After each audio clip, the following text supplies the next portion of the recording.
जिन चरणन की चरण पादुका, जिन चरणन की चरण पादुका, भरत रहो मन लाए। सोई केवट चरण धोइलीनी, सोई केवट चरण धोइलीनी, तब हरि नाव चलाए। भज मन राम चरण सुखदाई।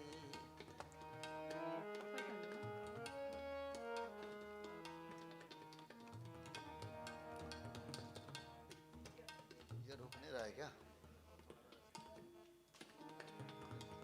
मबनी बम प सारे म प प म म मनि ब ब प रे म रे नि ग प नि रे सा सारे सारे सा म रे म सारे म म प नि ब म प म रे म सा प म सारे म नि सारे प नि सारे म प नि सारे म प नि सारे प म रे सा चरण सुखदाई। भज मन राम चरण सुखदाई। दंडक बन प्रभु पावन कीनो, दंडक वन प्रभु पावन कीन्हो। ऋषियन त्रास मिटाई, ऋषियन त्रास मिटाई। सोई प्रभु त्रिलोक के स्वामी, सोई प्रभु त्रैलोक्य के स्वामी। कनक मृगा संग धाई, भज मन राम चरण सुखदाई। भज मन राम चरण सुखदाई। राम चरण सिया राम चरण, राम चरण राम चरण, राम चरण सुखदाई। भज मन राम चरण सुखदाई। शिव सनकादिक अरु ब्रह्मादिक, शिव सनकादिक अरु ब्रह्मादिक। शेष सहस मुख गाई, शेष सहस मुख गाए। तुलसीदास तुलसीदास मारुत सुत की प्रभु तुलसीदास, मारुत सुत की प्रभु निज मुख करत बड़ाई। भज मन राम चरण सुखदाई। भज मन राम चरण सारे म बनि सनि बनि बनि बम रे म प म रे नि रे सा। राम चरण सुख, राम चरण सुख, राम चरण सुखदाई।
कृष्ण गोविंद गोपाल गाते चलो, कृष्ण गोविंद गोपाल गाते चलो, मन को विषयों के विष से हटाते चलो।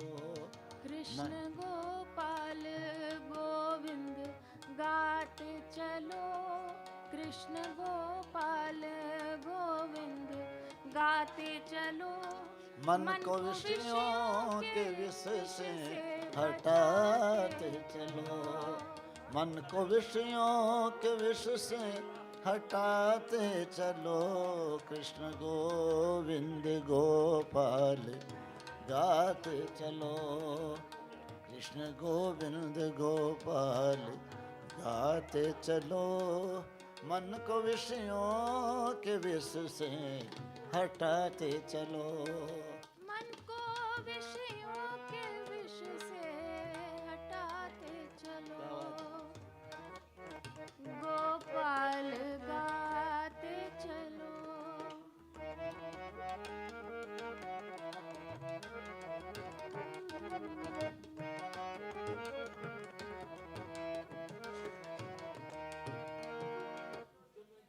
बजा बजा।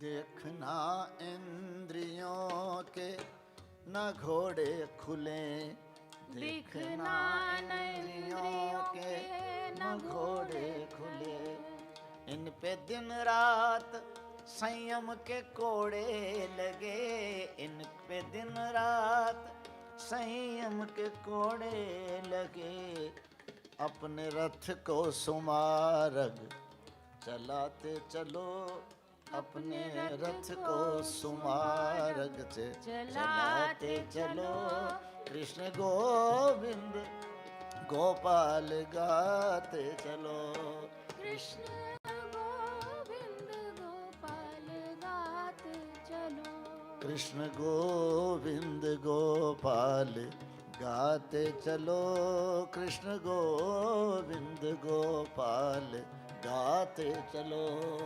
राधे श्याम राधे श्याम राधे श्याम राधे श्याम, सीताराम सीताराम सीताराम सीताराम सीताराम सीताराम सीताराम।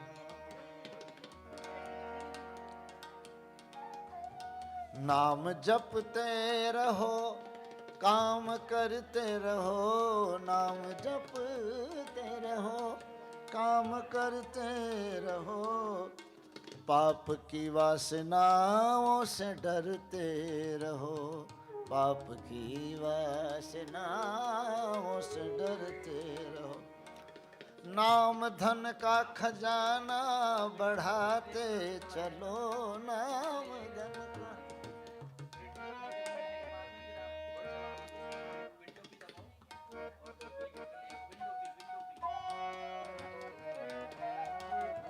ये बात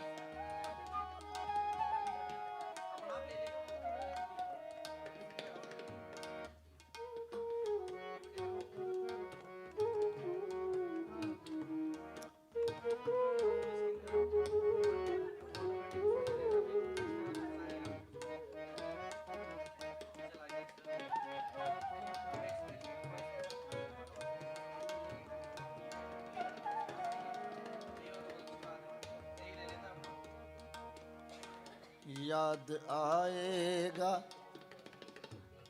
उनको कभी ना कभी, याद आएगा उनको कभी ना कभी याद आएगा, उनको कभी कभी ना ना कभी याद आएगा, कभी ना कभी बस पा जाएगा तू कभी ना कभी।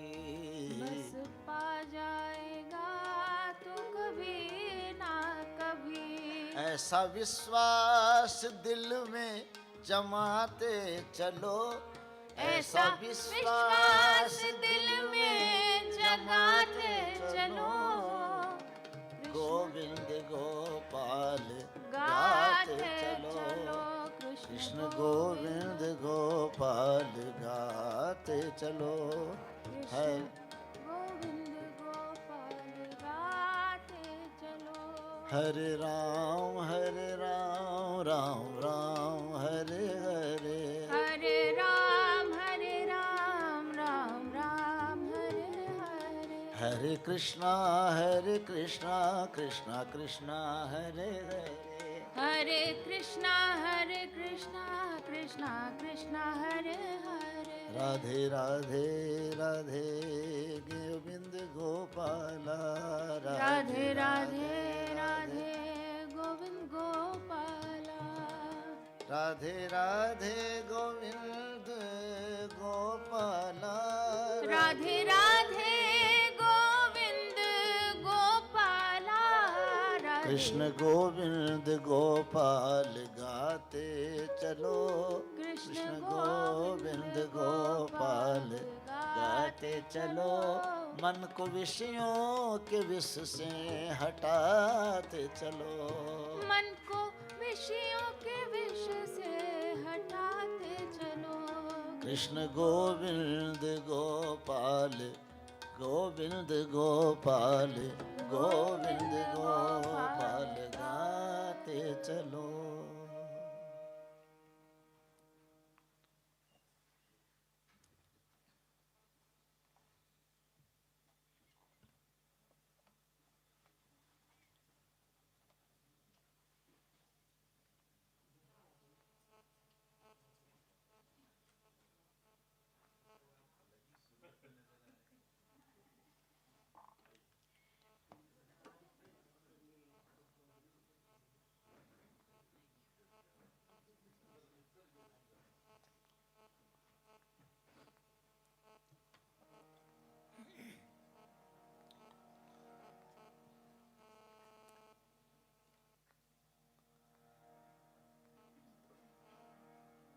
हरे राम राम राम हरे हरे, हरे राम राम राम हरे हरे।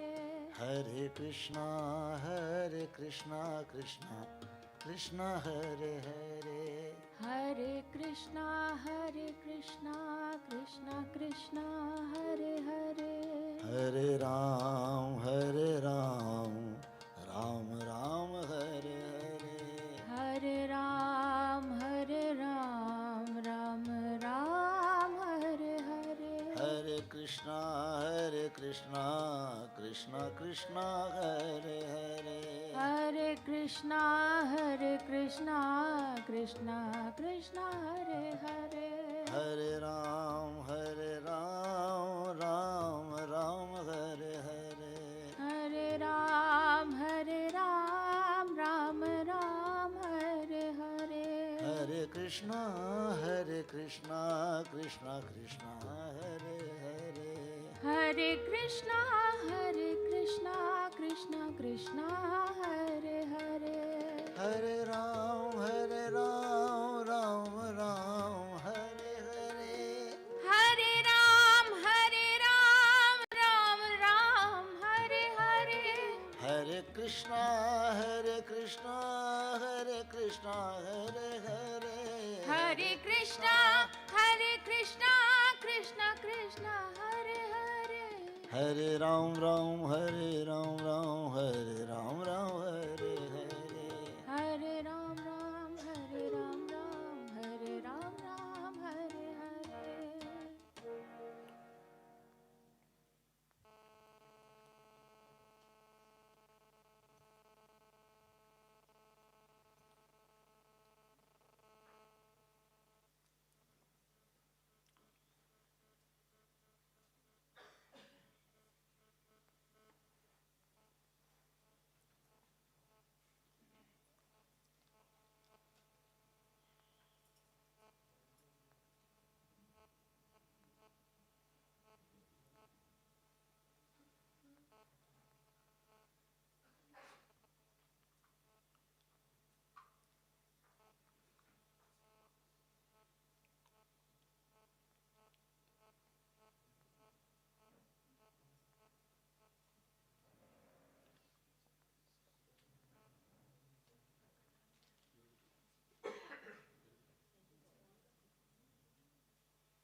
Doctor M L. स्वर्णकार के वेद पाठ के साथ। बहुत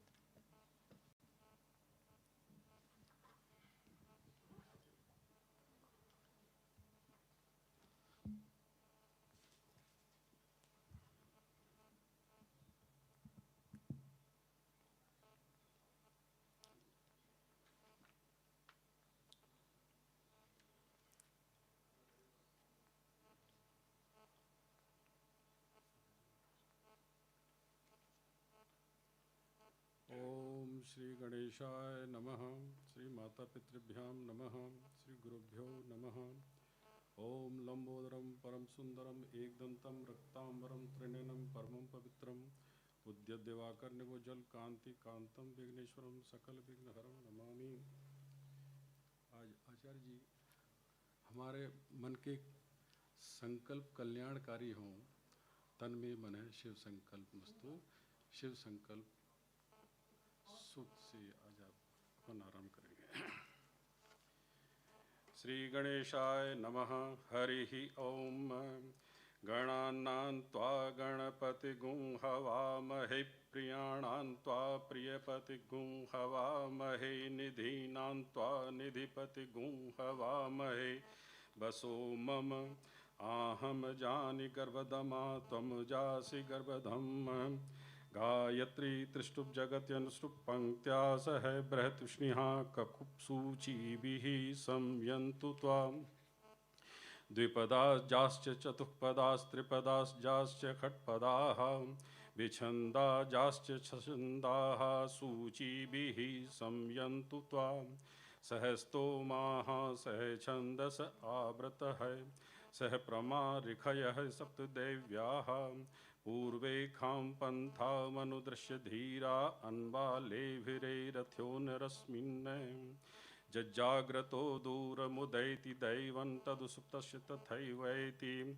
दौरङ्गमन् ज्योतिकान् ज्योतिरेकं तन्मे मनः शिवसङ्कल्पमस्तु येन कर्माण्यपसो मनीकृणो जग्ने कृण्वन्ति विदते कुधीराः यद्पूर्वं जक्ष्मन्तः प्रजानां तन्मे मनः शिवसङ्कल्पमस्तु यत्प्रज्ञानमुतचेतो धृतिश्ज्योतिरन्तर्मृतं प्रजासु यस्मान्न निरते किञ्चन कर्म क्रियते तन्मे मनः शिवसङ्कल्पमस्तु येनेदं भूतं भुवनं भविष्यत् परिगृहीतममृतेन सर्वं येन जग्नस्तायते सप्तहोता तन्मे मनः शिवसङ्कल्पमस्तु यस्मिन् ऋचः साम जजुगुखी यस्मिन् प्रतिष्ठा रथनाभा विवाराः यस्मिंश्चित्तगुं सर्वमोतं प्रजानां तन्मे मनः शिवसङ्कल्पमस्तु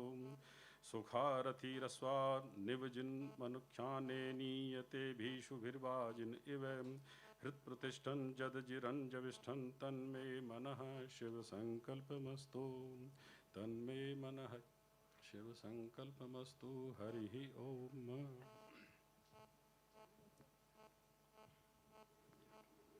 मित्रों, गीता का जन्म युद्ध क्षेत्र में एक संघर्ष से हुआ था, कौरव और पांडवों का संघर्ष। दूसरा संघर्ष इतिहास में शंकराचार्य के समय हुआ, बौद्ध और वैदिक धर्मावलंबियों का संघर्ष। सम्राट अशोक ने बौद्ध धर्म को प्रश्रय दिया और बौद्ध धर्म भारत में ही नहीं पूरे एशिया में फैल गया। लेकिन उसका एक परिणाम यह भी हुआ कि लोग युवावस्था में भिक्षु बनने लगे और समाज की व्यवस्था छिन्न भिन्न होने लगी। तब आचार्य शंकर ने संन्यास का ही आश्रय लेकर आश्रम व्यवस्था की कल्पना की और संन्यास का अधिकारी कौन है इसकी विस्तार से चर्चा की अर्जुन संन्यास का अधिकारी नहीं है, वो योद्धा है। अगर हमारे ये सैनिक जो सीमा पर खड़े हैं वैराग्य ले लें तो आप कल्पना कर सकते हैं देश का क्या होगा।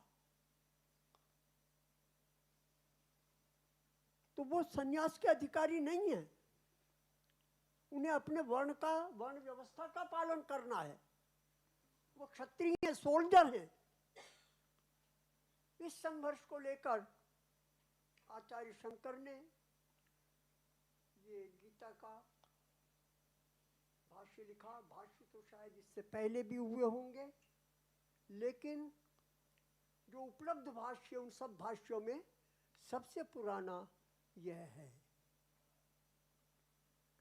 6 दिन जो मैं बोलता रहा वो बिना कहे भी आचार्य शंकर के भाष्य की प्रवेशिका थी, यानी उन वक्तव्यों को सुनने के बाद व्यक्ति में आचार्य शंकर का भाष्य पढ़ने की रुचि जागनी चाहिए, उसमें प्रवेश होना चाहिए, यह उसका प्रयोजन था। दूसरा संघर्ष आचार्य शंकर के बाद हमारा अंग्रेजों के साथ हुआ, और स्वतंत्रता सेनानियों में जो पुराने स्वतंत्रता सेनानी हैं उनमें लोकमान्य तिलक अग्रणी थे। ये श्री अरविंद के सीनियर थे। इन्हें लगा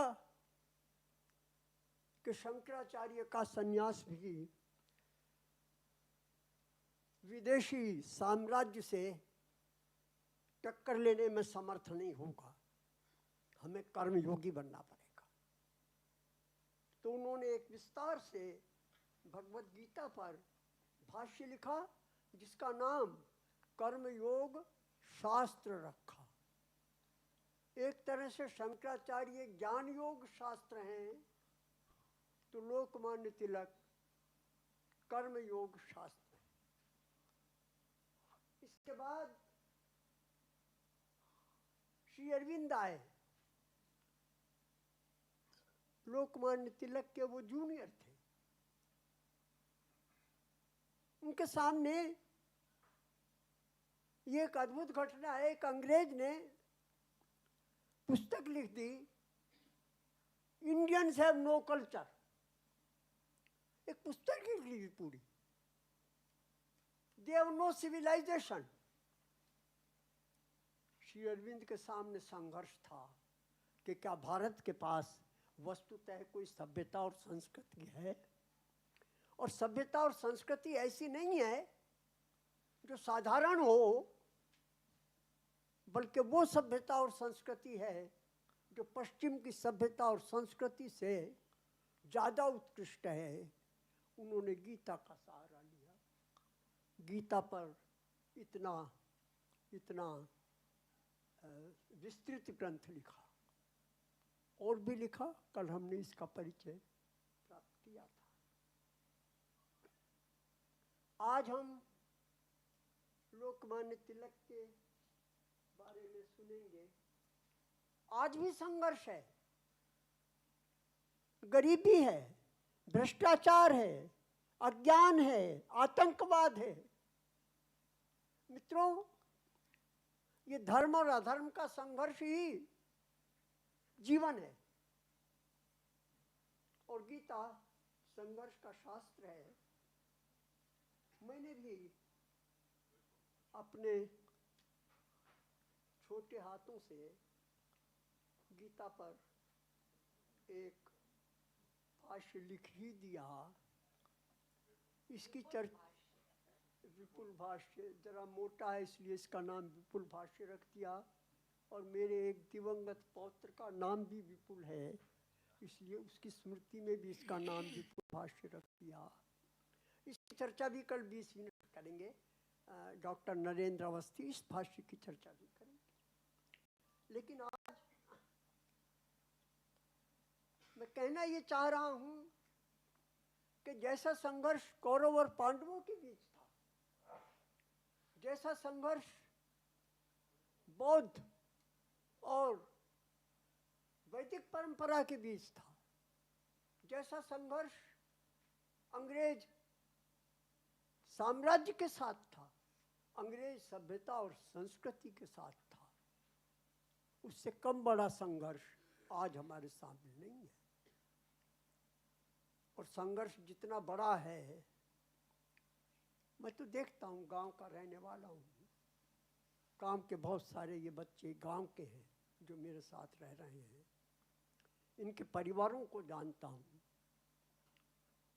कैसा जीवन जी रहे हैं ये मुझे अनुभव है।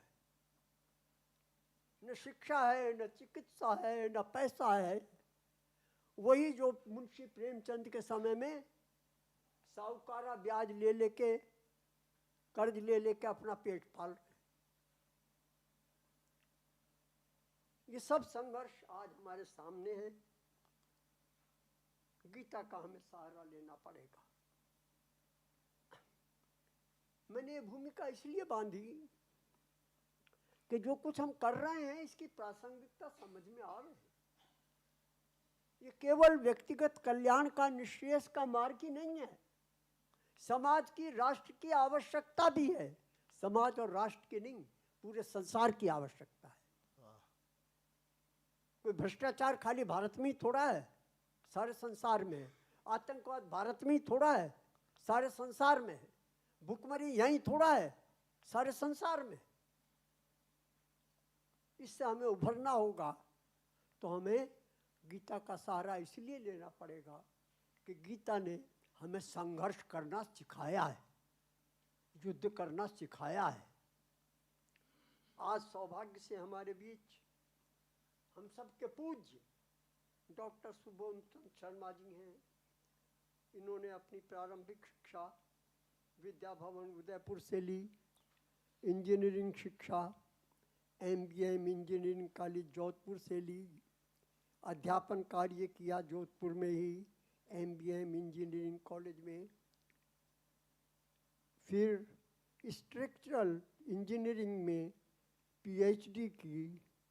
1971-72 में राजस्थान में computer programming in civil engineering का पहला कोर्स MREC में प्रारंभ किया। 1981 में राजस्थान के निजी क्षेत्र के पहले कंप्यूटर केंद्र SRB डेटा सेंटर की स्थापना। यहाँ 22 वर्षों तक अभियांत्रिकी परामर्श, structural engineering consultancy, computer programming and data processing services, computer शिक्षा, कंप्यूटर संबंधी इंजीनियरिंग कौशल की शिक्षा। 2001 से 2007 तक अमेरिका का दूसरा प्रवास किया।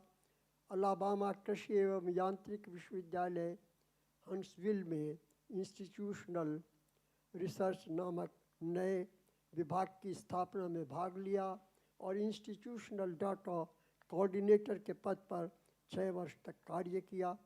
पैतृक परंपरा से जयपुर के राजगुरु एवं कथा भट्ट की उपाधि से अलंकृत। संस्कृत की अनौपचारिक शिक्षा परिवार में ही प्राप्त की। वाल्मीकि रामायण, महाभारत, गीता व उपनिषद तथा अनेक भाष्यों का अनौपचारिक अध्ययन पैतृक परंपरा से किया। उत्तर अलाबामा में मंदिर में गीता के अध्ययन में भाग लिया।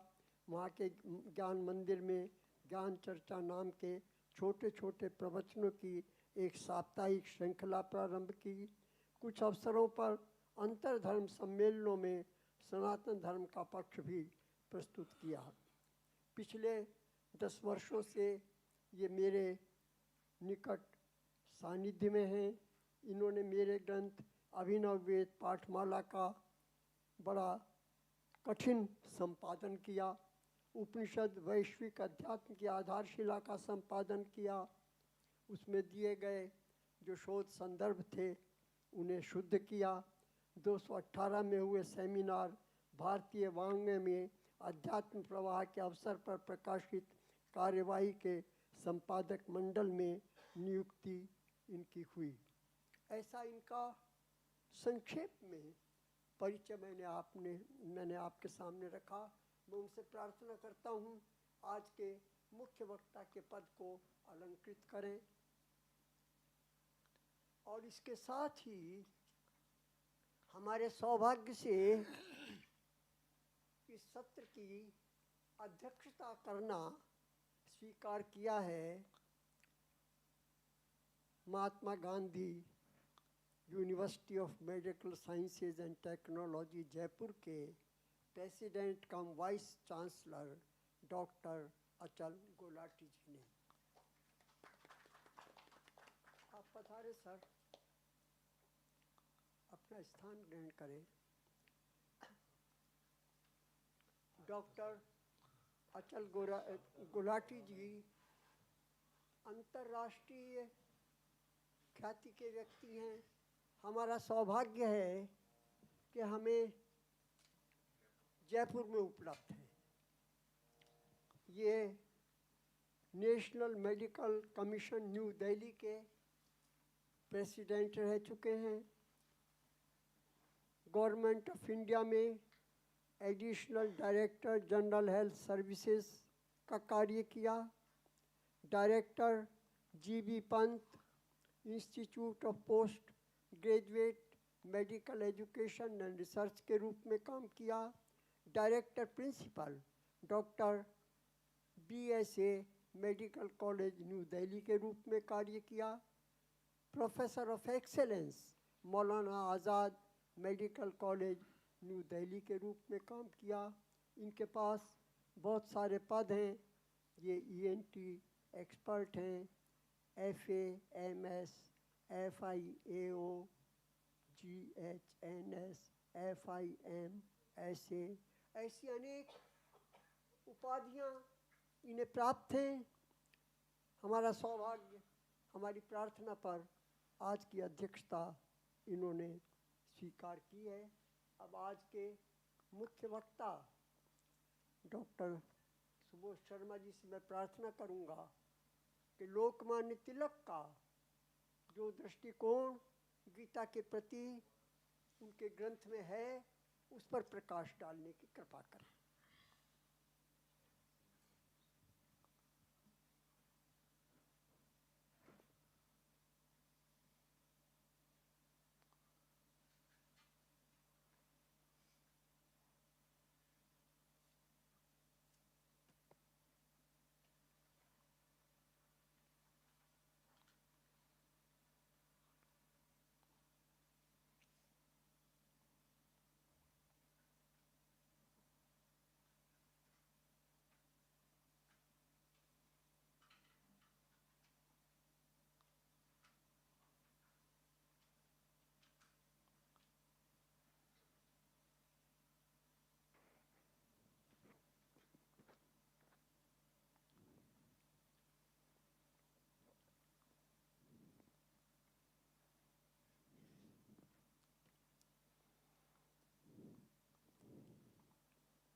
राधाराधितमाराध्यं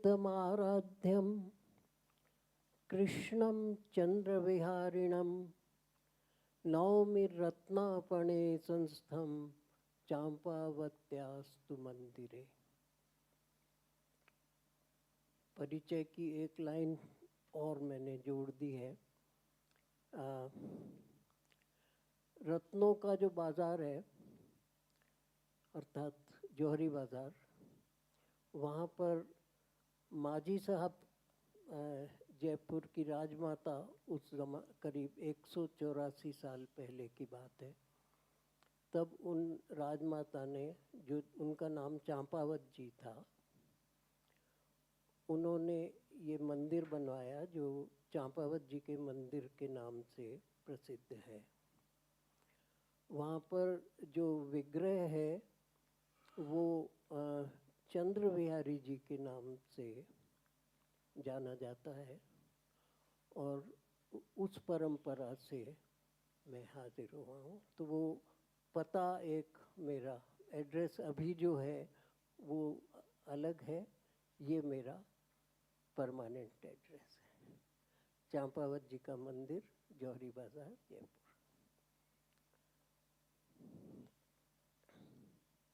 अब मैं गुरु वंदना से आज का प्रवचन शुरू। सदाशिव समारंभां शंकराचार्य मध्यमाम् अस्मदाचार्य पर्यंतां वंदे गुरु परंपरा।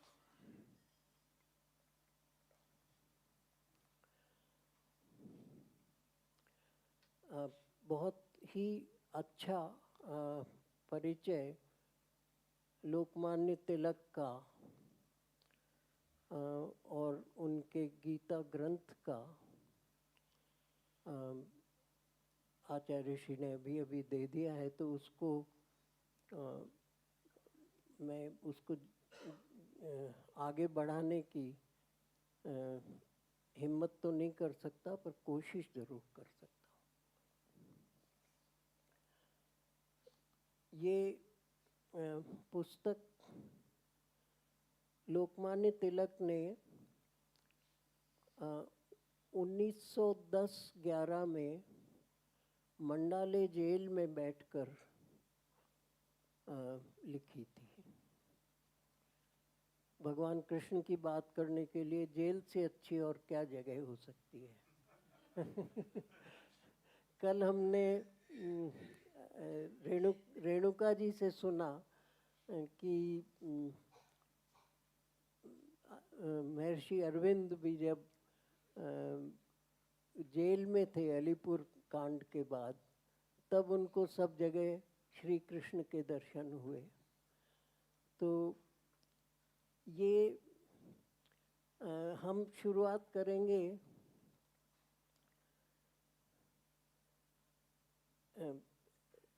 पहले थोड़ा सा जीवन परिचय लोकमान्य बाल गंगाधर तिलक का प्राप्त करें।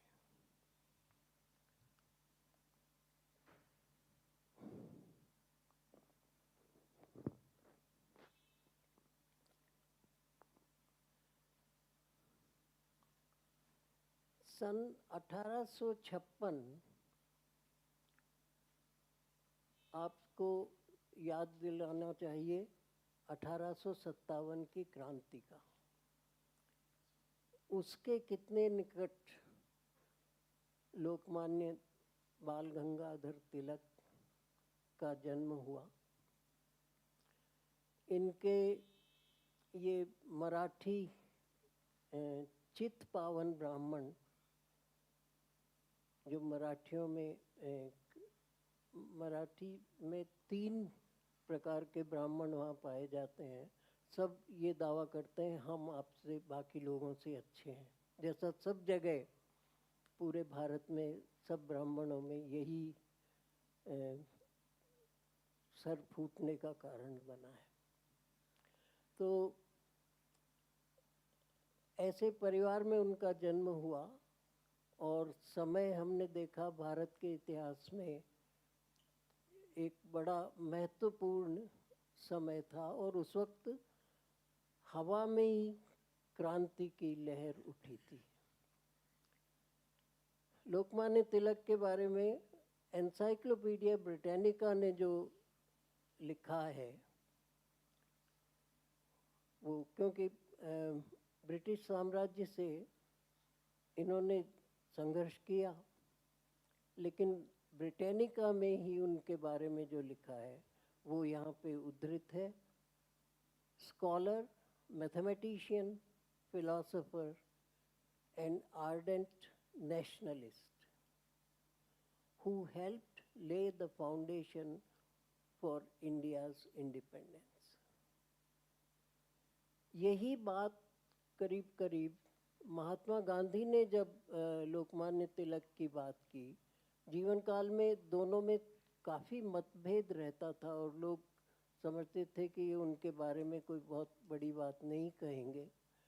पर महात्मा गांधी ने लोकमान्य तिलक के लिए कहा कि ये जितना स्वराज्य मूवमेंट हमने चलाया है, इस सब का मूल तिलक महाराज से होता है।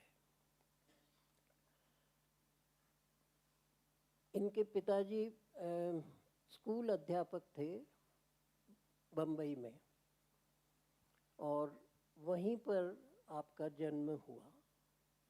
करीब 10 साल की आयु में वो पूरा परिवार, मतलब 10 साल जब तिलक महाराज की आयु थी, तब वो परिवार बम्बई से पूना आ गया, और इनकी मुख्य शिक्षा वगैरह सब पूना में, जो डेक्कन कॉलेज उन दिनों में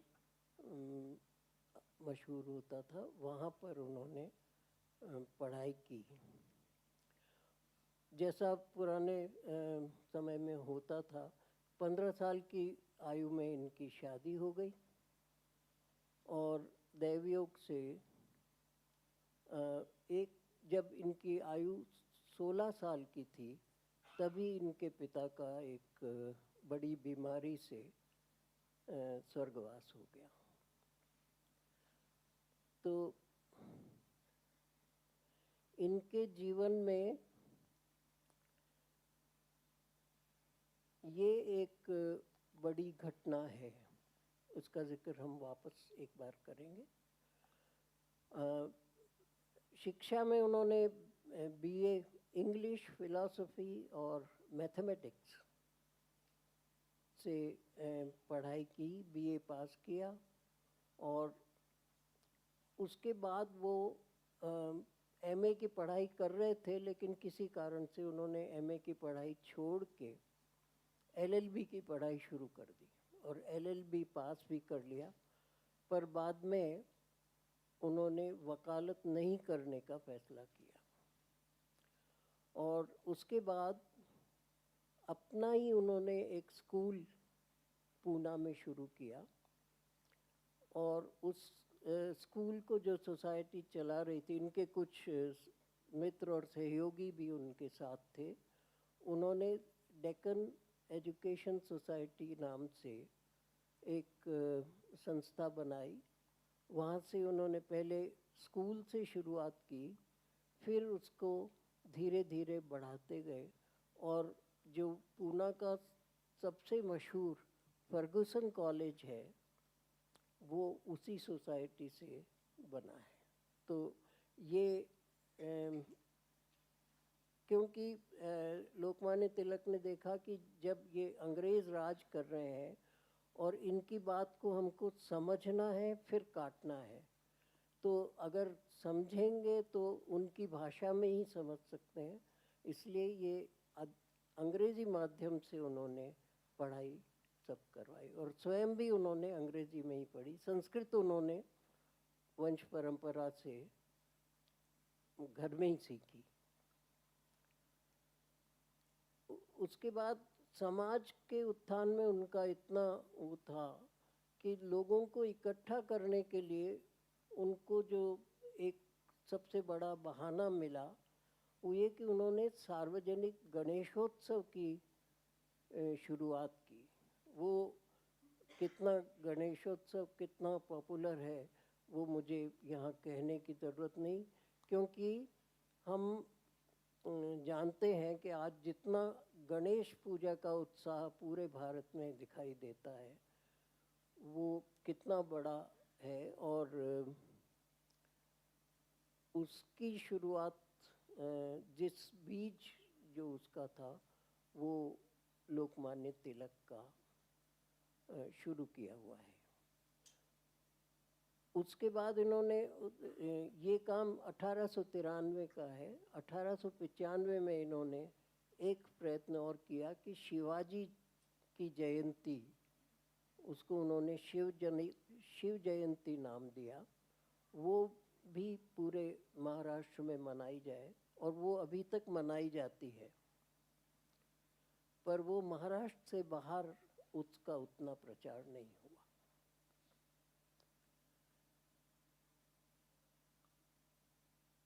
ये इन्होंने 2 पत्रिकाएं भी शुरू की। मराठी में एक केसरी नाम की पत्रिका थी, और अंग्रेज़ी में मराठा नाम से एक पत्रिका शुरू की। इन पत्रिकाओं में वो अपनी बात कहते रहते थे और उसमें वो गीता के फिलॉसफी को भी बताते रहते थे। 1897 से थोड़ा पहले एक अंग्रेज कलेक्टर था रैंड नाम का। उसकी कुछ दो भाई थे, चापेकर बंधु नाम से वो इतिहास में प्रसिद्ध है। उन्होंने उस अंग्रेज अफसर की हत्या कर दी।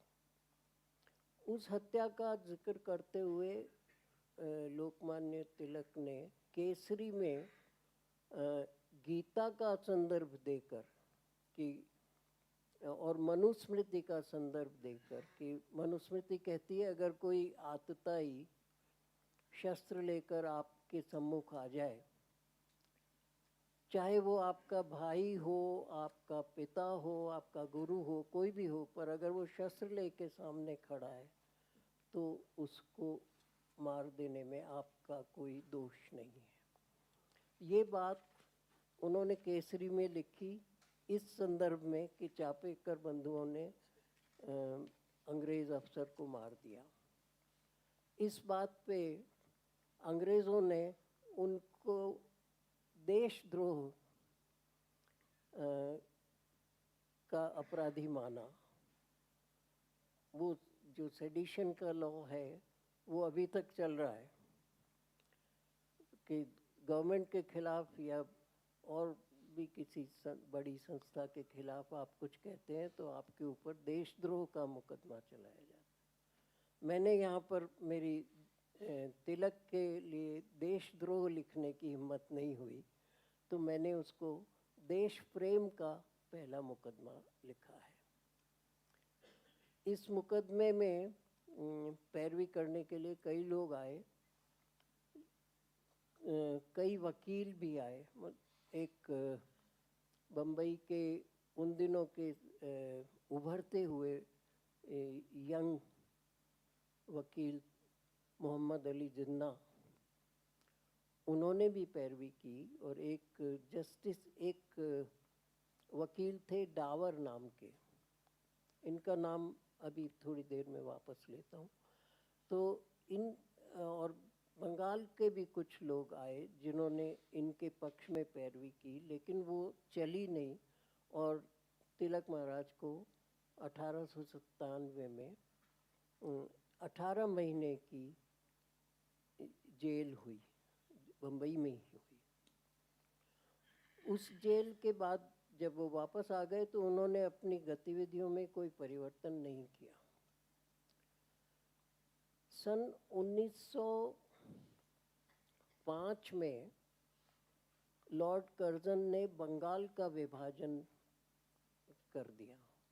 उस विभाजन का बहुत ही बंगाल में तो खैर बहुत शोर हुआ ही, लोगों ने बड़ा विरोध किया, लेकिन यहाँ केसरी अखबार ने भी उसका बहुत विरोध किया और लोकमान्य तिलक ने उस विरोध का समर्थन किया। तो उसी समय उस रोष में आपने खुदीराम बोस का नाम सुना होगा, बंगाल के क्रांतिकारी थे और एक और उनके सहयोगी। उन लोगों ने मुजफ्फरपुर में एक अंग्रेज़ अफसर की हत्या करने के इरादे से बम विस्फोट किया, लेकिन उस दिन जिस बग्गी में वो अंग्रेज़ अफसर जाता था उसमें संयोग से उस अफसर के बजाय 2 अफसरों की पत्नियां जा रही थीं, तो उस विस्फोट में वो मारे गए। और इनको खुदीराम बोस को फांसी हुई, वो तो सब हम जानते हैं। इस घटना का फिर से केसरी में करीब करीब उन्हीं शब्दों में समर्थन हुआ। और उसके बाद फिर से एक दूसरा देश प्रेम का मुकदमा तिलक महाराज पे चला, और इस मुकदमे में जो जज थे वो मिस्टर डावर, जो कि पहले मुकदमे में इनके वकील थे, वो यहाँ पर जज बने। लेकिन पता नहीं क्या कारण था, उन्होंने बहुत ही खराब, मतलब कठोर तो दिया ही, लेकिन वो जजमेंट की जो लैंग्वेज थी उसकी भी इंग्लैंड तक बुराई हुई कि इस तरह से किसी भी अभियुक्त के बारे में भी आप नहीं लिख सकते हैं। तो उस मुकदमे के बाद इनको 6 वर्ष की जेल हुई। उस 6 वर्ष की जेल में, और वो जेल कहाँ हुई, उसको मंडाले जेल, मंडाले एक स्थान है बर्मा में, बर्मा में उनको रखा गया 6 वर्ष तक। उसी जेल पीरियड में ये गीता रहस्य पुस्तक कर्मयोग शास्त्र की, जिसके बारे में आज हम चर्चा करने जा रहे हैं, वो लिखी गई। एक बार और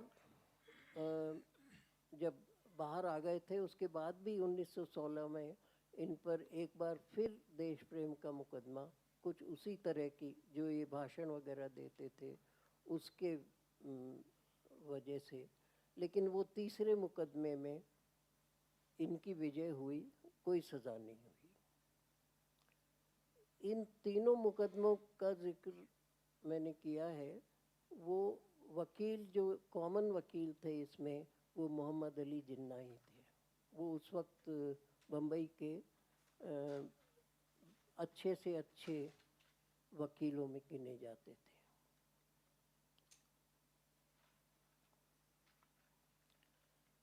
अब इसके बाद उन्होंने एक होम रूल लीग नाम की संस्था बनाई। उसमें एनी बेसेंट, जो विवेकानंद जी की शिष्या थीं, वो भी उनके साथ हुई। और उस इन्होंने पहले जेल जाने से पहले की बात है, इन्होंने कांग्रेस भी ज्वाइन की। लेकिन कांग्रेस में ये अपने विचार, कांग्रेस का उस समय तक या उसके बाद भी कांग्रेस का विचार ये रहा है कि कानून के अंदर रह के जितना संघर्ष कर सको करो। पर इस मुद्दे पे लोकमान्य तिलक का विचार था कि कानून इनका है जिनसे हम संघर्ष कर रहे हैं, तो उस कानून को पालन करना आवश्यक नहीं है। ये कांग्रेस में जो 2 टुकड़े हुए, आपने कभी पढ़ा होगा कि एक नरम दल, एक गरम दल। तो वो गरम दल का नेतृत्व लोकमान्य तिलक ने किया। और उसके बाद किसी कॉन्फ्रेंस के लिए आपने इंग्लैंड की यात्रा भी की, पर वहाँ से आने के बाद फिर स्वास्थ्य इनका रहा और कमज़ोर रहा, और 1920 में उन्होंने शरीर त्याग दिया। पर वो उससे पहले ये ग्रंथ जिसकी आज हम बात कर रहे हैं, ये छप चुका था। मेरे पास जो, अब मैं इस पुस्तक पर आ रहा हूँ।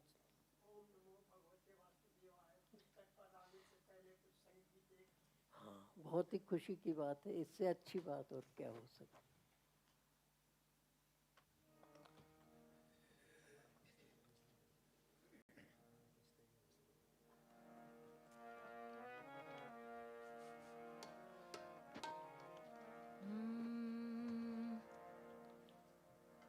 मन पछते हैं अवसर बीते, मन पछते अवसर बीते दुर्लभ देह पाई हरि पद भजो दुर्लभ देह पाई हरि पद भजो करम बचन रुहिते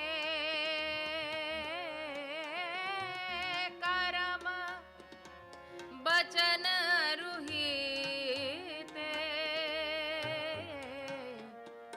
मन बचतई है अवसर बीते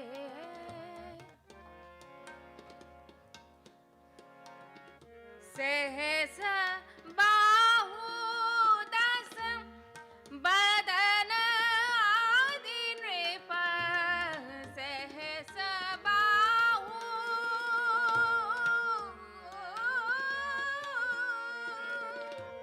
सहस बाहु दस बदन आदि नृप बचे न काल बलीते हाँ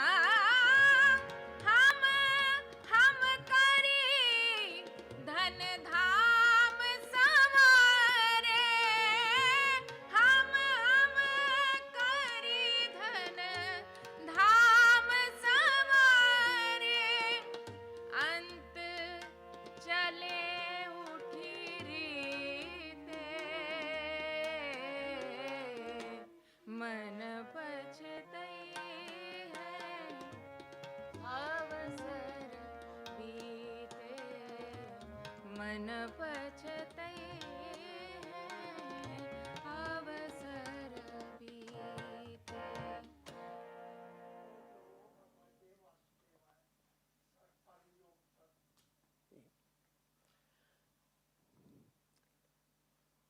ये पुस्तक जो मतलब लोकमान्य तिलक की पुस्तक 1916 में पब्लिश हुई और उसके बाद वो मराठी में थी। उसके बाद उसके कई भाषाओं में अनुवाद हुए। ये जो मेरे पास अनुवाद है और सर के पास जो है ये उनका माधवराव सप्रे ने हिंदी में अनुवाद किया है। और इस जो संस्करण मेरे हाथ में है ये 1919 का छपा हुआ है, मतलब आज से 104 साल पहले। हमारे पास ये पुस्तक कैसे आई ये तो मैं नहीं कह सकता, पर पिताजी इसको बहुत पढ़ते थे।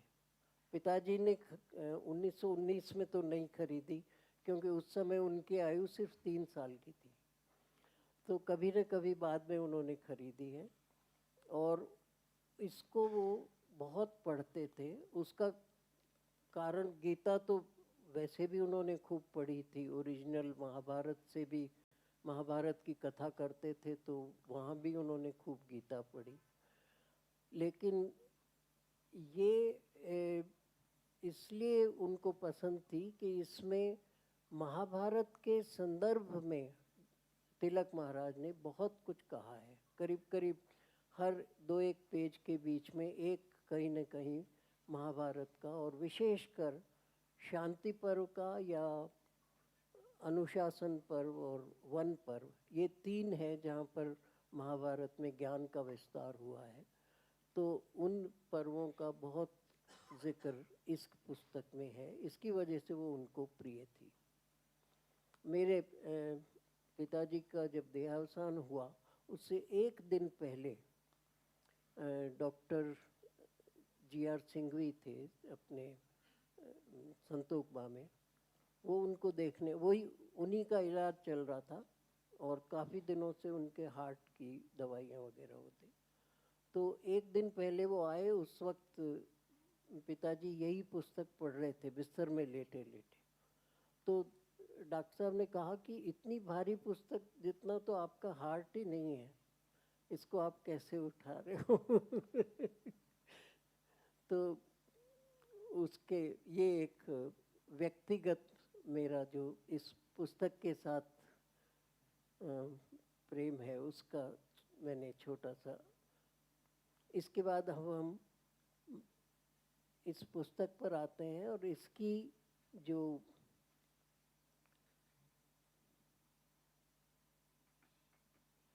प्रस्तावना है उस प्रस्तावना के शुरू में संत टीकाराम के एक अभंग का उन्होंने वर्णन किया है। ये जो हम देख रहे हैं, संतों की उच्छिष्ट उक्ति है मेरी वाणी, जानूं उसका भेद भला क्या मैं अज्ञानी। ये उस अभंग का हिंदी में अनुवाद, ये भी सप्रे साहब ने ही किया होगा। इससे ये प्रस्तावना तिलक महाराज ने शुरू की है। उन्होंने जिक्र किया है कि मैंने गीता में पहला परिचय मेरा गीता के साथ 16 वर्ष की आयु में हुआ, जबकि पिता मृत्युशैया पर थे और उनको गीता सुनाने का आदेश मुझे मिला। तो उस समय उन्होंने एक मराठी टीका का वाचन किया। तो कहते हैं 16 वर्ष की आयु में मुझे कुछ बहुत ज़्यादा समझ में तो आया नहीं, पर वो एक संस्कार मन में रह गया कि गीता बड़ी आदरणीय पुस्तक है, इसको पढ़े जाना चाहिए। तो धीरे धीरे मैं इसके जो जो भाष्य उपलब्ध थे उनका अध्ययन करता रहा और उसके बहुत सारे भाष्यों का अध्ययन किया जैसे जैसे बड़े होते गए। और विचार मन में ये आता था, जैसा अभी आचार्य श्री ने जिक्र किया है कि जिस ग्रंथ को पढ़ के, मतलब जिस बात को सुन के अर्जुन इतने बड़े संग्राम में लगा, उतना बड़ा युद्ध जो कि पहले कभी नहीं हुआ था, वो युद्ध उसने लड़ा। और उसका जो जितने भाष्य मिलते हैं सब में वो निवृत्ति की बात करते हैं, संन्यास लेने की बात करते हैं। संन्यास लेने को तो वो वैसे ही तैयार था।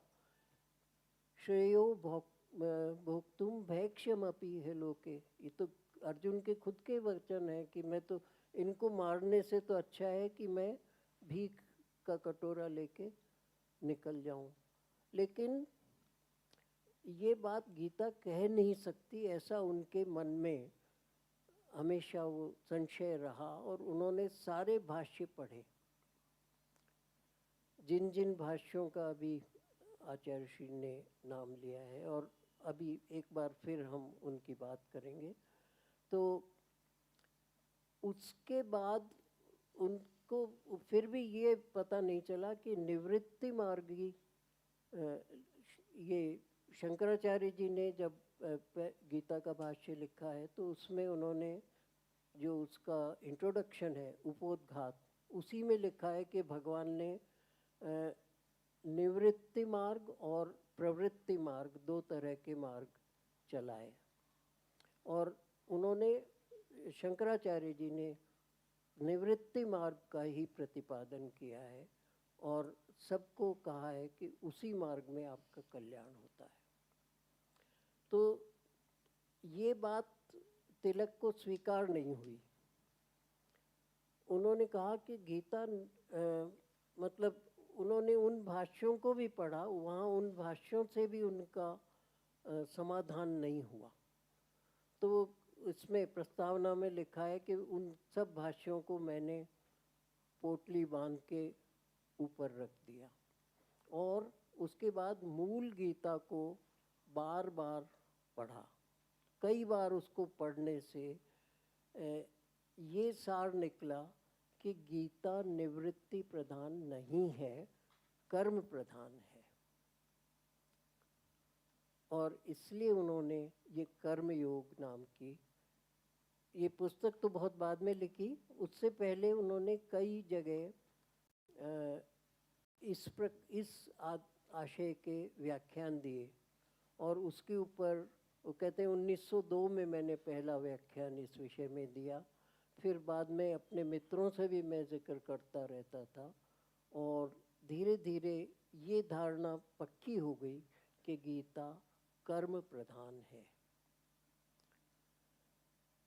तो उसके बाद इस पर लिखने के लिए क्योंकि फुर्सत चाहिए और वो कई तरह के सामाजिक कार्यों में और स्वतंत्रता संग्राम में उलझे हुए थे, तो वो फुर्सत उनको मिली मंडाले में जेल में बैठ के।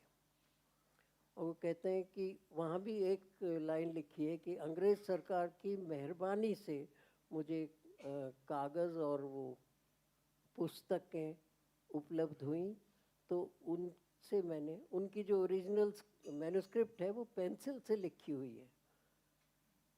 स्याही अलाउड नहीं थी जेल में, क्योंकि स्याही तो आदमी पी के सुसाइड कर ले, इसलिए स्याही अलाउड नहीं थी। तो उनके सारे जो पूरी मैन्युस्क्रिप्ट पेंसिल से लिखी हुई है और वो बाहर आकर के उन्होंने उस मैन्युस्क्रिप्ट को का शोधन किया। वो सन 1914 में जब जेल से छूट के वापस आए तब वो उसका संशोधन किया, दूसरे ग्रंथों से जो उसमें उद्धरण देने थे वो भी दिए।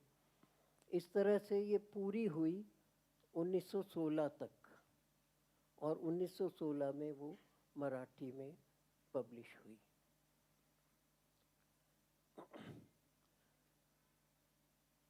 इस पुस्तक का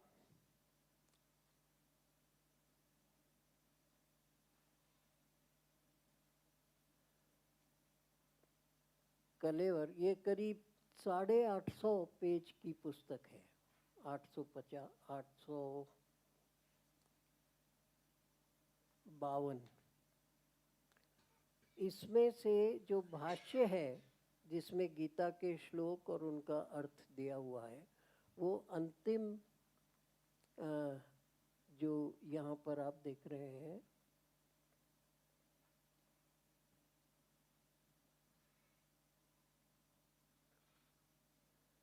इस गीता भाष्य में करीब 250 पेज लगे हैं। उससे पहले 16वें प्रकरण में गीता की बहिरंग परीक्षा, इसकी आज बात नहीं करेंगे, लेकिन गीता का बाहर से उसको देखना, किसने क्या कहा इसके बारे में और इसका महाभारत से क्या रिश्ता है वगैरह वगैरह, इस तरह की जो बाहरी बातें हैं, क्या 1.5 घंटे में या 1 घंटे में इतना बड़ा ग्रंथ अर्जुन को सुनाया जा सकता था। 650 श्लोक इसमें कृष्ण भगवान ने बोले हैं, तो इतनी बड़ी बात कहने के लिए समय भी तो चाहिए और वहाँ तो युद्ध की शुरुआत होने वाली थी। तो इन सब बातों की परीक्षा उन्होंने इस बहिरंग परीक्षा में की है और अक्सर लोग यही आर्गुमेंट देते हैं। तो ये जवाब उन्होंने नहीं दिया, लेकिन मैं अपनी तरफ से निवेदन कर रहा हूँ कि ये गीता वहाँ पर हुई और उसके बाद भी युद्ध एकदम शुरू नहीं हुआ। उसके बाद हम देखते हैं कि युधिष्ठिर अपने सब शस्त्र छोड़ के रथ से उतर के पैदल पैदल भीष्म पितामह के पास जाते हैं और उनसे कहते हैं, उनका आपस में डायलॉग होता है और उनसे कहते हैं कि आप हमको युद्ध की आज्ञा दीजिए।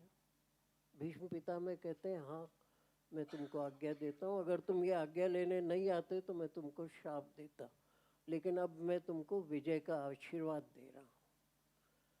फिर यही बात उन्होंने द्रोणाचार्य से करी और करीब करीब महाभारत में वो पूरे श्लोक करीब करीब रिपीट ही होते हैं। वो द्रोणाचार्य से भी वही बात हुई और उन्होंने भी वही जवाब दिया। उसके बाद वो उनके मामा शल्य, जो कि कौरव सेना में चले गए थे, उनके पास गए, कृपाचार्य के पास गए। इस तरह से युधिष्ठिर को इन सब के पास घूम के आने में भी 1 घंटा लगा होगा। तब तक युद्ध शुरू नहीं हुआ। युद्ध उसके बाद शुरू हुआ जब वापस सब लोग अपने अपने रथों पे व्यवस्थित हो गए।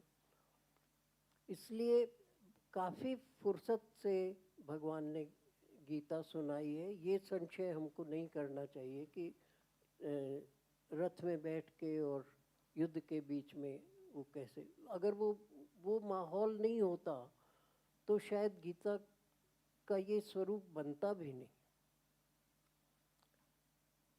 खैर, तो अब ये 250 श्लोक जो उसमें है, मतलब 250 पेज जो गीता भाष्य के लिखे गए और 100 पेज जो बहिरंग परीक्षा में गए, उसके अलावा जो बचते हैं वो भी करीब 550 पेज हैं, और उनकी बात आज करना मेरे बस में नहीं है।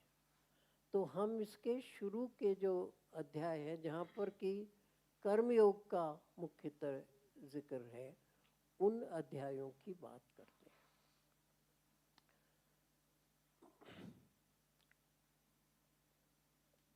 जैसा हमने शुरू किया, पहले वो मोटे तौर पे गीता शब्द का अर्थ वो हमको आचार्य श्री ने बहुत अच्छी तरह समझा दिया है। और गीता पे जितने तरह के ग्रंथ लिखे गए हैं उसमें ख़ास बात यह है कि दुनिया में जितने धार्मिक ग्रंथ हैं, किसी की भी उनकी ट्रांसलेशन सबकी हुई हैं, बहुत सारी भाषाओं में हुई हैं, लेकिन किसी भी गीता पर, किसी भी धर्म ग्रंथ पर इतनी टीकाएं, इतनी भाष्य नहीं लिखे गए। भाष्य में और टीका में ये फ़र्क होता है कि टीका तो सिर्फ एक अनुवाद के तौर पे होता है, एक आध कोई फुटनोट में उसको एक्सप्लेन कर दो। भाष्य में पूरा जो लेखक है वो अपनी बात कहता है और उसके संदर्भ में मुख्य ग्रंथ को कोट करता है। तो जितने भाष्य गीता पे लिखे गए हैं, संसार की किसी और पुस्तक पे उतने भाष्य नहीं लिखे गए। इसका कोई कारण तो होगा ही। शंकराचार्य जी भी लिखते हैं, जैसा अभी आचार्य श्री ने कहा ना कि शंकराचार्य जी के भाष्य से पहले के जो भी भाष्य थे, शंकराचार्य लिखते हैं कि कई भाष्य उपलब्ध हैं, पर हमें उनमें से कोई भी भाष्य उपलब्ध नहीं है, क्योंकि जो शंकराचार्य जी ने लिखा उसमें वो सारे भाष्य ढक गए, उनको सबको हम भूल गए। इतना शंकराचार्य जी का प्रभाव है। और जैसा कल कुछ दिन पहले आचार्य ने बताया था कि खुद लोकमान्य तिलक के वचन है कि शंकराचार्य जैसा तत्वज्ञानी संसार में दूसरा हुआ ही नहीं।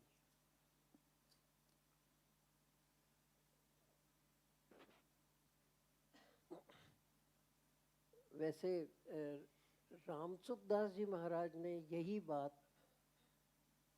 स्वामी शरणानंद जी के लिए कही थी। खैर, वो एक तो सबसे पहले जो भाष्य हमें उपलब्ध है वो आदि शंकराचार्य जी का है, और उन्होंने अद्वैत मार्ग का उस प्रतिस्थापन किया। उसमें उन्होंने माया का अस्तित्व स्वीकार किया कि जो कुछ हम देख रहे हैं वो माया है, मिथ्या है। इस मिथ्या वाली बात को श्री रामानुजाचार्य नहीं पचा पाए। उन्होंने कहा कि अगर ऐसा होता है कि ये सब मिथ्या है तो हम तो अज्ञानी हैं, चलो हम फिर भी इसको सही मान रहे हैं, पर भगवान तो अज्ञानी नहीं थे। तो वो जब कहते हैं न त्वय्वाहं जातुनासम, तू मैं, ये सारी गीता में है, तो भगवान तो अज्ञानी नहीं थे, फिर वो किसको तू कह रहे थे जब सब कुछ स्वयं ब्रह्म का ही स्वरूप है, तो वो किसको तू कह रहे थे। तो इस एक पॉइंट पर रामानुजाचार्य ने अद्वैत, जो मायावादी अद्वैत शंकराचार्य का था, उसको स्वीकार नहीं किया। और उस वजह से उन्होंने अपना एक संप्रदाय आरंभ किया जिसको हम विशिष्टाद्वैत नाम से जानते हैं।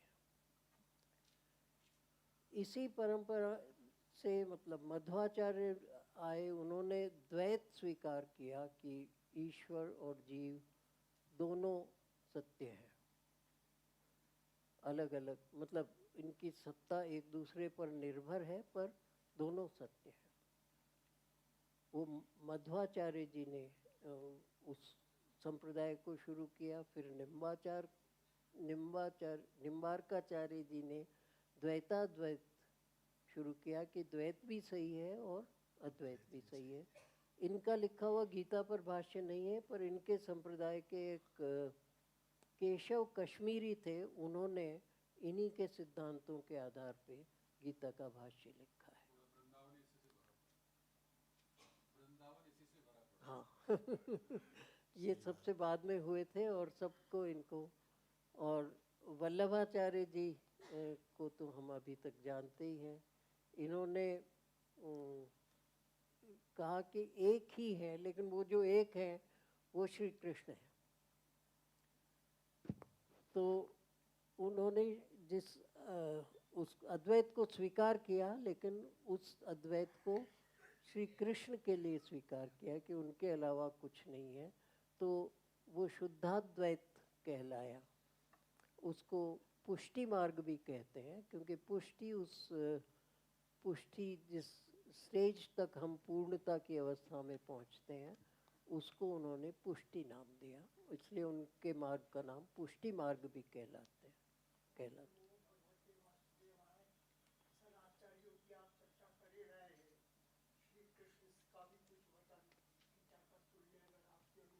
हाँ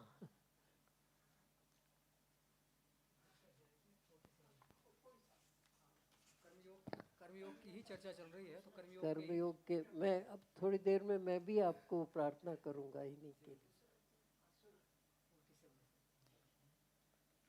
ओम श्री परमात्मने नमः। कर्मण्येवाधिकारस्ते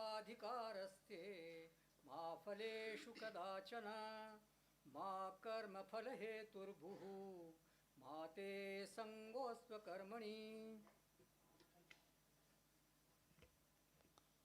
अधिकार केवल कर्म करने का नहीं, फल में कभी होना न तू, फल है तू भी मत छोड़ देना कर्म भी।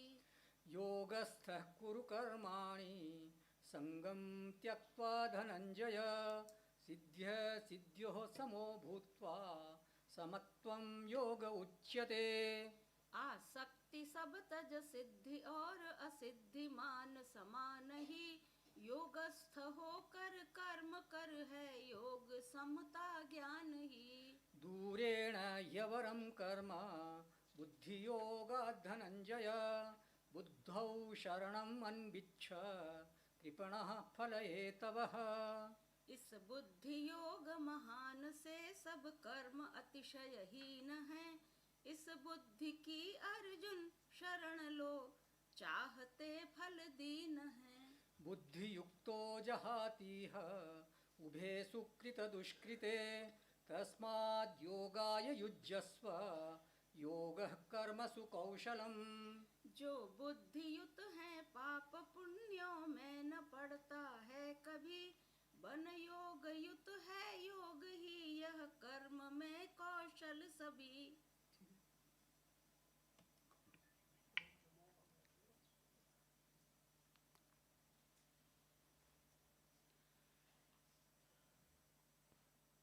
उसके बाद एक और लहर आई, इस इन सारे भाष्यों का यहाँ पर जिक्र है, लेकिन साथ में नोट ये है, ये तिलक महाराज का कहना है कि ये सारे जो भाष्य हैं ये निवृत्ति परक है, इसमें निवृत्ति मार्ग का ही जिक्र है, और हम तलाश कर रहे हैं प्रवृत्ति मार्ग की, वो इनमें कहीं नहीं मिला। कुछ भक्ति का भी समावेश, वो भगवान रामानुजाचार्य के बाद से भक्ति का प्रचार बहुत हुआ, उसके भी कई संप्रदाय बन गए और महाराष्ट्र में भी कई बड़े बड़े संत हुए जिन्होंने वो प्रचार किया। उसमें से जो सबसे बड़ा नाम अब है वो संत ज्ञानेश्वर का है। इन तिलक महाराज ने ज्ञानेश्वरी जो इनका ग्रंथ है उसकी बहुत तारीफ की है। मुझे भी वो उसकी हिंदी अनुवाद पढ़ने का, वो जो ओरिजिनल है वो तो मराठी में है, ओविया नाम का जो छंद होता है मराठी में उसमें लिखी हुई है, लेकिन उसका हिंदी अनुवाद पढ़ने का सौभाग्य हम में से कईयों को मिला है, मुझे भी मिला है। और जो तिलक महाराज ने प्रशंसा की है उससे मैं सहमत तो हूँ, लेकिन अगर मुझे कहना पड़ता तो शायद मैं तिलक महाराज से कुछ ज़्यादा ही कहता, इतना वो प्रशंसनीय ग्रंथ है।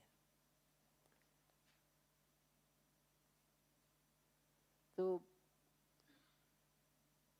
इसके बाद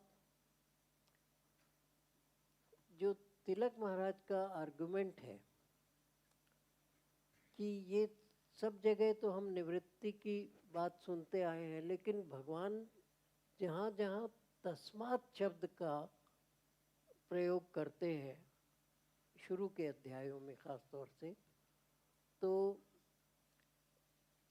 उस वक्त कर्म की आज्ञा देते हैं। तस्मात् कह के कर्म करो।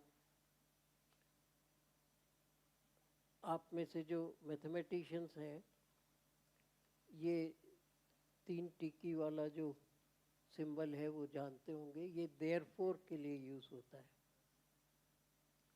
तो देयरफॉर कब कहते हैं हम? पहले कुछ बात कहते हैं, कारण बताते हैं, कुछ डेरिवेशन करते हैं, उसके बाद कहते हैं देयरफॉर दिस इज ट्रू। तो वो तस्मात् शब्द इसलिए प्रयोग किया जाता है। और ये कई श्लोक यहाँ पर उन्होंने कोट किए हैं, उनमें से कुछ मैंने दिए। फिर तो ये है अंतवंत इमे देहा, अंतवंत इमे देहाः नित्यशोक्ता शरीरिणः अनाशिनो प्रमेयस्य तस्माद् युध्यस्व भारत। इसलिए तू युद्ध कर। तो युद्ध करने की आज्ञा दे रहे हैं भगवान। इसी तरह 37वां श्लोक, तस्माद् उत्तिष्ठ कौन्तेय युद्धाय सुख दुख, सुख दुखे समय, सुख दुखे नहीं नहीं, हतो वा प्राप्स्यसि स्वर्गं हाँ। जित्वा वा भोक्ष्यसे महीम् तस्मादुत्तिष्ठ कौन्तेय युद्धाय कृतनिश्चयः।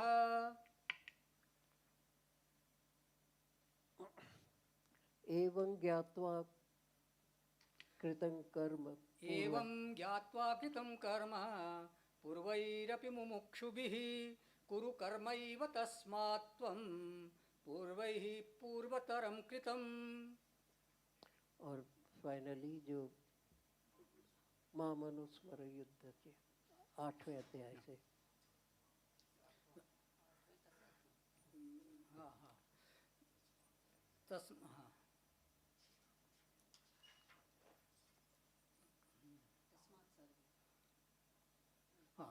तस्मात् सर्वेषु कालेषु मामनुस्मर युध्य च मय्यर्पितमनो बुद्धिः मामे वैशस्य संशयम्। तो इस प्रकार भगवान का स्वयं का आर्गुमेंट कर्म योग के पक्ष में है, संन्यास के निवृत्ति के पक्ष में नहीं है। संन्यास का तो जिक्र करते हैं भगवान, पर दूसरे अर्थ में करते हैं, त्याग के अर्थ में करते हैं। और वो त्याग किसका करना चाहिए? कर्म का नहीं, कर्म के फल का।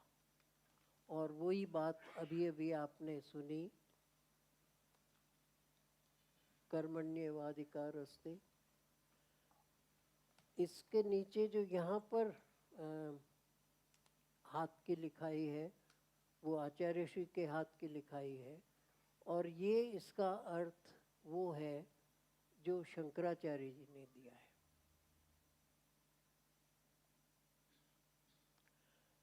इसका जो अर्थ तिलक को स्वीकार है, तिलक भी इस श्लोक को बहुत महत्वपूर्ण मानते हैं, और वो इस श्लोक को कहते हैं ये कर्म योग की चतुसूत्री है। मेरे ख्याल से गीता का ये श्लोक आम बोलचाल में भी बहुत अधिक प्रयोग होता है। तो इसको तिलक महाराज कहते हैं कि ये कर्म योग की चतुसूत्री है। 4 इसके पद हैं, चारों पदों में 4 बातें भगवान ने कही हैं, अर्जुन को चारों ही आदेश है। कर्म करने मात्र का तेरा अधिकार है, तू कर्म के अलावा तू कुछ कर ही नहीं सकता। आप इसको थोड़ा गहराई से सोचिए, कुछ भी होता है, अच्छा हो बुरा हो कुछ भी हो, तो पहला प्रश्न क्या उठता है, क्या करूं? मतलब कर ही सकता हूं मैं कुछ। अगर कुछ अच्छा हो जाए तो भी मैं सोचता हूं अब क्या करूं, कुछ बुरा हो जाए तो भी मैं सोचता हूं क्या करूं।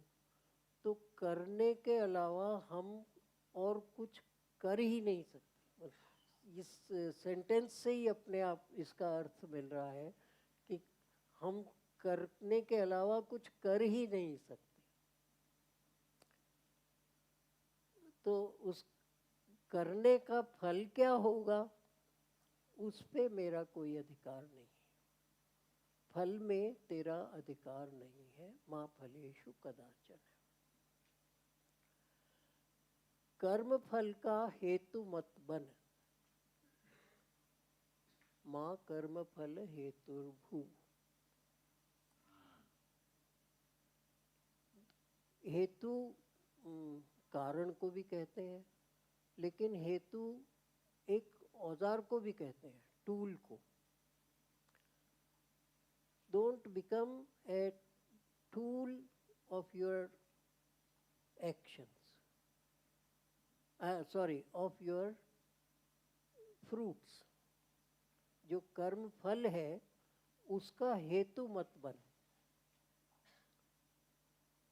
कर्म के फल से मतलब मैं इसलिए पढ़ाई करूं कि मुझे परीक्षा पास करनी है, तो ये गलत उद्देश्य है।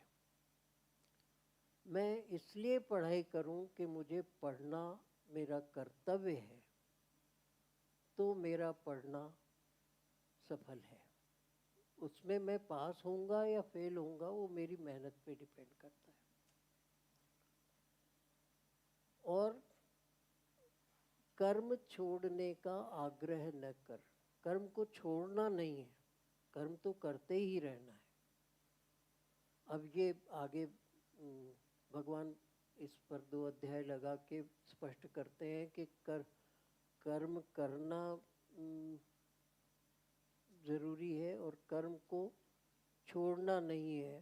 तो कर्म करते हुए क्या मान के फल की इच्छा नहीं करें तो क्या करें, इस पर आगे का काफ़ी उसकी चर्चा है।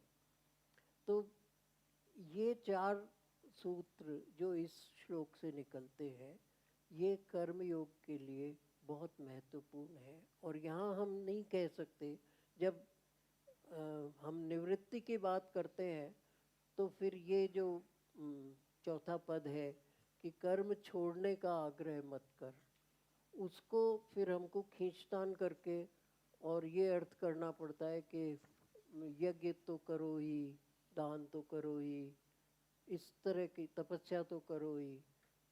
अपना ज्ञानार्जन अपनी रोज़ की दिनचर्या चलाने के लिए अगर आपको भिक्षाटन के लिए जाना है तो वो भी करो ही। तो ये सारे कर्म ही है, लेकिन इनको फिर निवृत्ति मार्ग भी इनको स्वीकार करते हैं।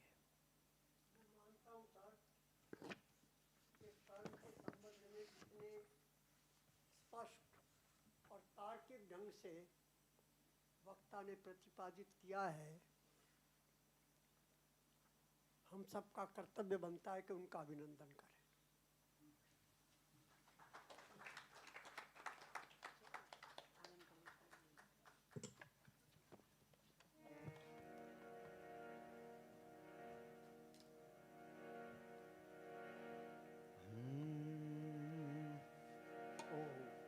हरि हरि बोल, हरि हरि बोल, पहले गुरु जी हरि हरि बोल।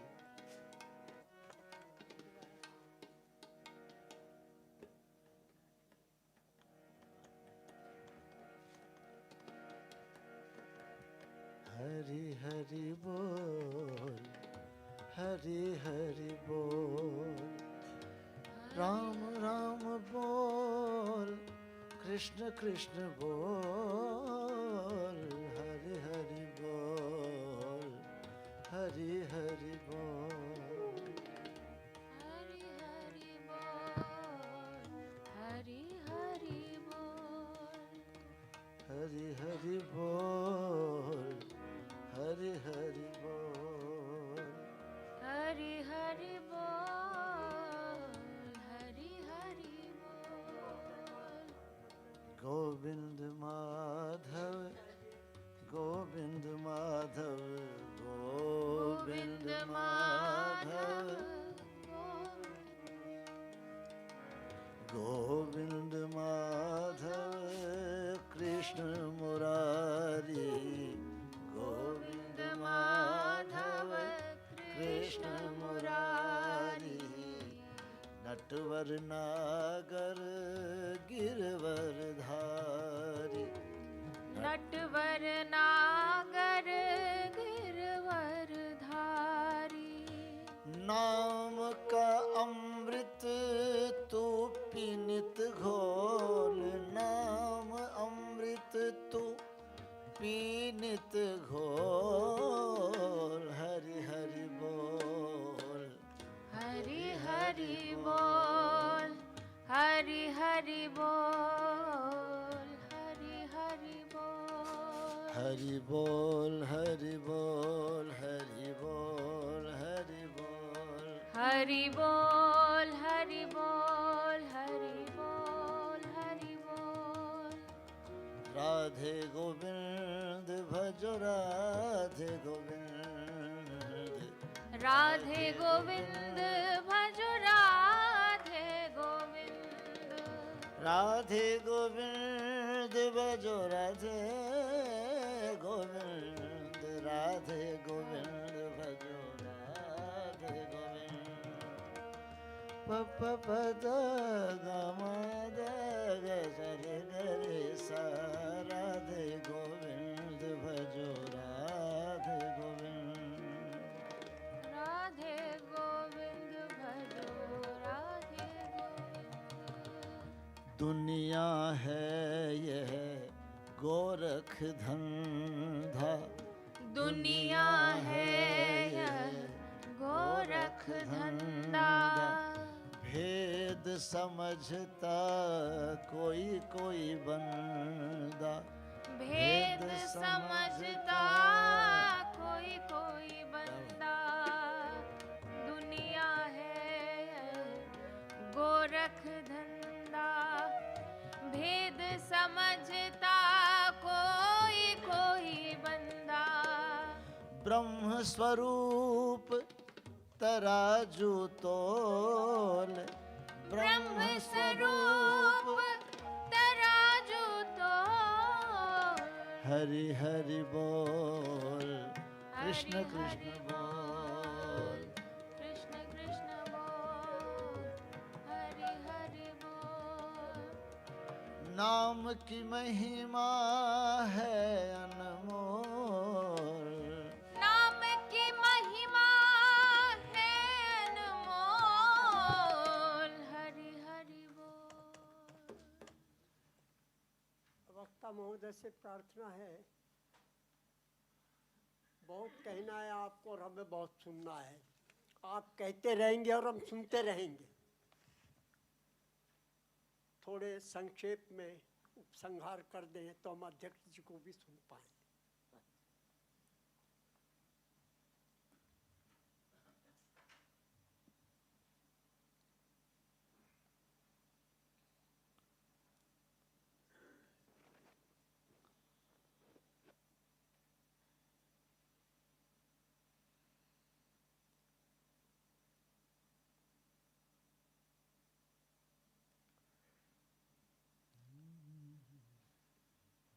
ये जो एक इंट्रोडक्शन हो गया कर्म योग का,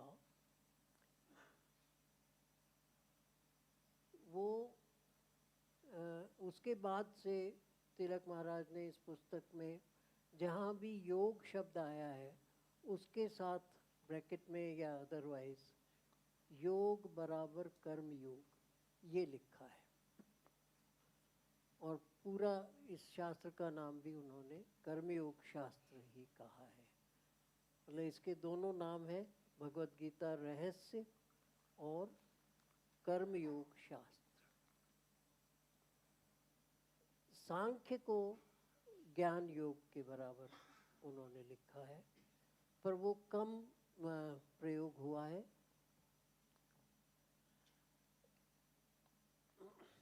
ये श्लोक अभी मैं थोड़ा जल्दी कर रहा हूँ इसलिए इन श्लोकों को हम छोड़ दें, पर इसमें एक बात आती है, नैव तस्य कृतेनार्थो, मतलब उसके करने का भी कोई अर्थ नहीं है। जो जिसने कर्म योग को स्वीकार कर लिया और जो अपने आप में रत हो गया, उसको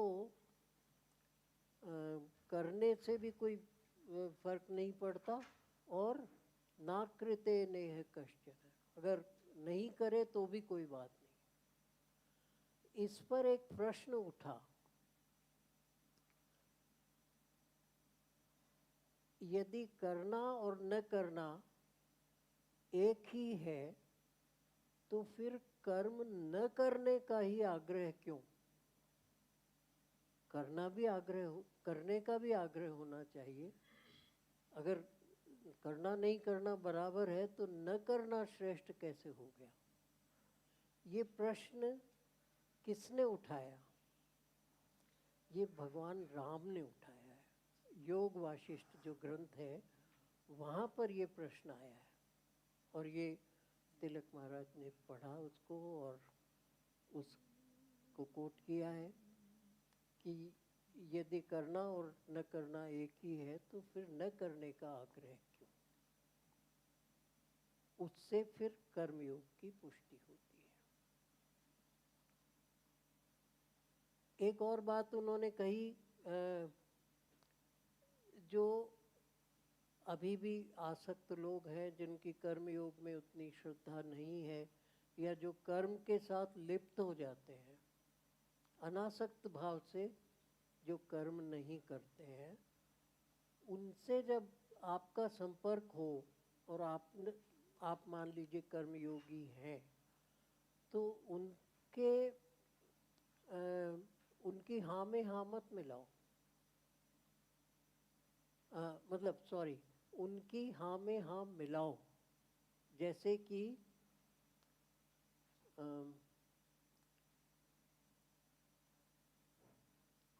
किसी का सम्मान हुआ तो सनत हो जाती है। भगवान का आदेश है कि कोई तुम्हारी इच्छा नहीं है, तुमने कोई प्रयत्न नहीं किया, लेकिन फिर भी कोई तुम्हारा सम्मान करता है, तो उसमें ये मना मत करो कि मेरा सम्मान मत करो। उसको ये मानो कि ये सम्मान करना इनका स्वभाव है। मतलब जैसे पलकें उठती हैं झुकती हैं, उस पर उनका वश नहीं है, वैसे इनका ये स्वभाव है कि ये सबका सम्मान करेंगे ही। तो उनकी हाँ में हाँ मिलाओ, उनको मना करो मत, भागो मत कि मैं सम्मान नहीं करवाना चाहता हूँ। तो उस पर भगवान के ये श्लोक है। अभी अगर समय कम है तो मैं इनका पाठ सकता कर्मण्य विद्वान,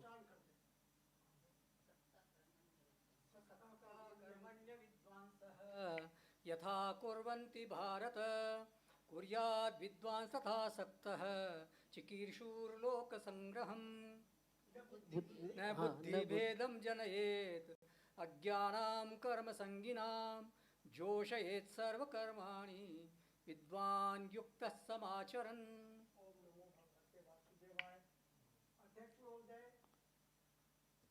शास्त्र के आप पंडित हैं, चिकित्सा शास्त्र, उसका भी उद्देश्य दुख की निवृत्ति है। और आपको विश्वास दिला दूं, सारे भारतीय चिंतन का उद्देश्य भी दुख की निवृत्ति है।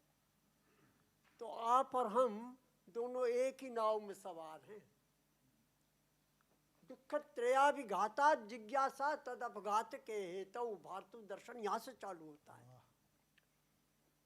क्योंकि दुख है संसार में, इसलिए उसके दुख की निवृत्ति के उपाय की जिज्ञासा उत्पन्न होती है। सौभाग्य है कि आज आप अध्यक्षता कर रहे हैं दुख की निवृत्ति के साथ साथ। आपके अमृत वचनों के लिए प्रार्थना है। आचार्य जी, शास्त्री जी, डॉक्टर सुरणकर एवं परिवार एवं सभी यहाँ उपस्थित गण, मैं जब जयपुर आया तो मैं बिल्कुल एक अज्ञानी के रूप में आया था। मुझे इसके बारे में कोई ज्ञान नहीं था।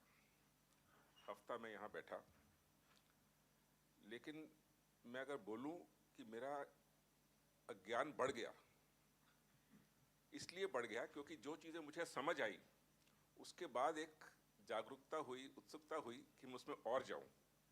तो उसके अंदर जाते जाते मुझे लगा कि मुझे और ज्ञान चाहिए। तो इसको अगर मैं उस तरीके से देखूं कि मेरी अज्ञानता और बढ़ गई और उत्सुकता भी बढ़ गई।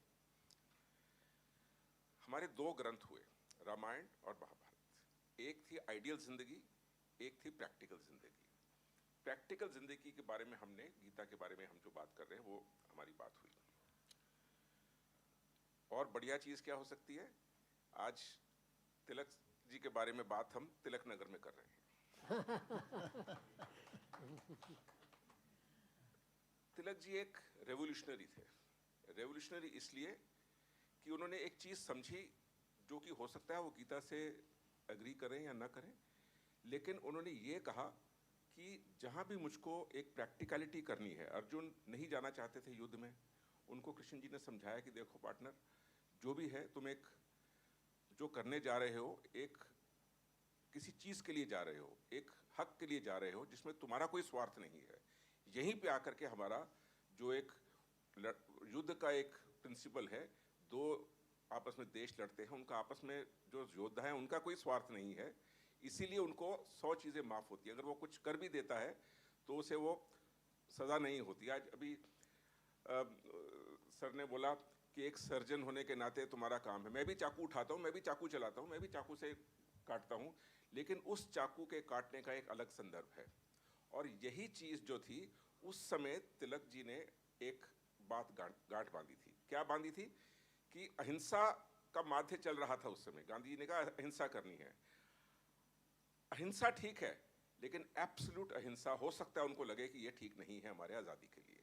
तो इसलिए उन्होंने लिमिटेड अहिंसा के बारे में बात की और लिमिटेड वॉर के बारे में बात की कि मैं उस समय अपने शस्त्र उठाऊं। और वही चीज उनको कृष्ण ने अर्जुन को समझाई थी कि तुम आज शस्त्र उठा रहे हो एक किसी के हक के लिए जहां पे तुम्हारा अपना कोई स्वार्थ नहीं है, इसलिए तुम वो उठा रहे हो। तो इस बात से अगर हम करें तो हमने एक प्रैक्टिकल जिंदगी जी। तिलक जी ने लिखा, ये जो ग्रंथ लिखा, जेल में बैठ के लिखा। उस समय के पॉलिटिशियन में बड़ी अच्छी बात थी, वो लड़ते थे, बोलते थे, जेल जाते थे, लेकिन जेल जाके लिखते थे, बहुत अच्छा लिखते थे। आज में वो चेंज आ गया है, मैं लड़ता हूँ, जेल जाता हूँ, लेकिन सोचता नहीं हूँ और लिखता नहीं हूँ। सो ये चीजें हमारी जिंदगी में चेंज लेके आई हैं। सो एक चीज जो हम गीता से सीख रहे हैं और इनके साथ भी सीखा हमने, फिजिक्स के लोग जो है, स्टैटिक फ्रिक्शन जो है वो ज़्यादा मुश्किल होती है ओवरकम करना। एक रोड रोलर खड़ा है, उसको धक्का देके स्टार्ट करना बहुत मुश्किल होता है, लेकिन एक बार वो स्टैटिक फ्रिक्शन ओवरकम हो जाती है, वो चलने लगता है रोड रोलर, उसके बाद रोलिंग फ्रिक्शन बहुत आसान होती है। तो अर्जुन के दिमाग में वो जो एक स्टैटिक फ्रिक्शन थी, गीता के उस सार ने उस स्टैटिक फ्रिक्शन को ओवरकम करके उसको रोलिंग फ्रिक्शन में लेके गए और उसको, उस अहिंसा को हिंसा के रूप में जो बिना किसी स्वार्थ के था, उसी को हमारे देश की आज़ादी के लिए उन्होंने प्रिंसिपल को अपनाया ताकि हमारा ये निकल सके। तो ये जो आज का संदर्भ था, हमारे एक रेवोल्यूशनरी संदर्भ के अंदर हमने बात करी, जिसके लिए आज मेरी और ज्ञानता बढ़ी है, उससे और अज्ञानता भी बढ़ी है। तो ये बिल्कुल एक 22 सिचुएशन होती है कि मैं आज पढ़ूंगा, कल और पढ़ूंगा मैं, क्योंकि मुझे और पढ़ना है। तो इसके लिए मैं आपके लिए, आपसे और आप सबसे आभारी हूं कि मुझे मौका दिया यहाँ बैठ करके बोलने का। धन्यवाद। अज्ञानता कहा जा रहा है, वो जिज्ञासा बढ़ रही है।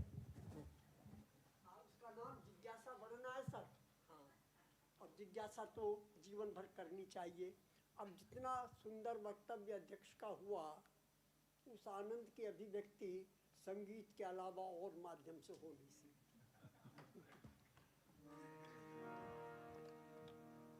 जन्म जाए बीता, पढ़ो क्यों न गीता। जन्म जाए बीता, पढ़ो क्यों न गीता। पढ़ो क्यों न गीता, सुनो क्यों न गीता। पढ़ो क्यों ना गीता, सुनो क्यों ना गीता। जन्म जाए बीता, पढ़ो क्यों न गीता। जन्म जाए बीता, पढ़ो क्यों ना गीता। तू किस देश का है, कहाँ है तू जाएगा। तू किस देश का है, कहाँ तूने जाना। बुलाता तुझे कह के प्रभु मेरे पास आना। बुलाते हैं तुझको प्रभु मेरे पास आना। उसी की शरण लेके हो जा नचीता। उसी की शरण लेके हो जा नचीता। जन्म जाए बीता, पढ़ो क्यों ना गीता। जन्म जाए बीता, पढ़ो क्यों ना गीता। पढ़ो क्यों न गीता। पढ़ो क्यों न गीता। मित्रों, कल के संबंध में मैंने कुछ सूचना कल दे दी थी, आज फिर दोहरा रहा हूँ। कल इसी प्रकार हम 8 बजे यहाँ इकट्ठे होंगे और डॉक्टर M.L. स्वर्णकार से ये सुनेंगे कि गीता को एक चिकित्सक अपने जीवन में किस प्रकार प्रयोग में ला सकता है। महत्वपूर्ण बात है, जिसका अर्थ यह है कि हम सब भी अपने अपने व्यवसाय में, अपने अपने कार्य में, सांसारिक कार्य में गीता का किस प्रकार विनियोग, एप्लीकेशन कर सकते हैं, वो इनका वक्तव्य तो हम सुनेंगे। इसके साथ साथ कल केवल अल्पाहार नहीं है, प्रीति भोज भी है, जिसका ये अर्थ है कि अल्पाहार के विराम के बाद हम दोबारा यहाँ एकत्र होंगे और कुछ एक नई चीज़ होगी जिसे मैं अभी खोलूँगा नहीं, वो रहस्य है। वो हम लोग यहाँ अल्पाहार के बाद उसे देखेंगे। उस पर कुछ और विश्लेषण गीता का होगा, साहित्य का होगा।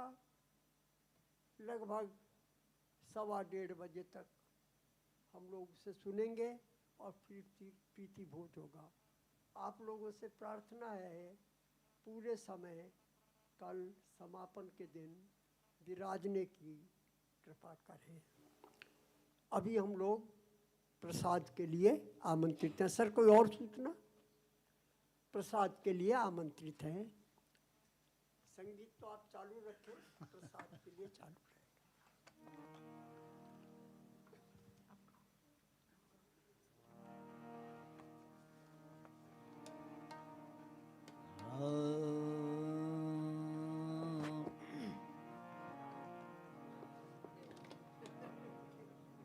हरे राम राम राम हरे हरे, हरे राम हरे राम राम राम हरे हरे।